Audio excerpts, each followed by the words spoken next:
tayo din sa Luzon. Dahil po sa mga support natin sa students sa assistance namin na hindi kaya tapatan ng mga competitors. Kaya tayo napili ng Asian Options kasi number 1, KNCB. Kaya po ako nandito, gusto kong makita yung mga passers natin. Nandito ba, sir? Malis na. Wala. So, madala ko sa bumisita dito. Kanina ang concern namin dito yung mga nag-direct training natin. Wala po sila yung schedule na kasi hindi rin daw sila available eh. So, possible po yun. So, share ko lang experience guys, no? Dati galing din ako dito sa orientation na to. No? Hindi ko na alam yung proseso kung paano simulan, kung paano makatrabaho sa studio. Isa rin ako sa kagaya nyo na ako po dito pangarap na ibigin sa instructor ng surgeon. No?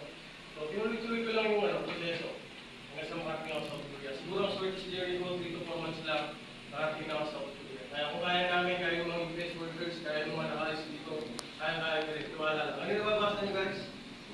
Disiplito. Kailangan disiplito kayo. Ganun lang yun. No? Sa process, kami nang bahala. So, kailangan disiplito lang ang pag-log natin. Kasi pag-abroad, yung bukol bang pera dito. Pero kung kami dito pag-abroad, wala, di ba? So, kailangan disiplito tayo kasi bawal mas ka ng pera. Kinasok yung masuko niya, kailangan yung log niya. So, congrats nga pa sa dahil yung hapon, umpisa din natin si Ate Mimi, sa Maribel. So, kahapon, kumusta yung asawa niya, kapapasa ng examination. Kapapasa. So, isa na yung pastor ng mga kulot. So, isa sa mga production ng mga competitor services. So, hindi lang po ibang tao yung mga yung tulungan namin, pati mga relatives ko nag-undergo sa ito.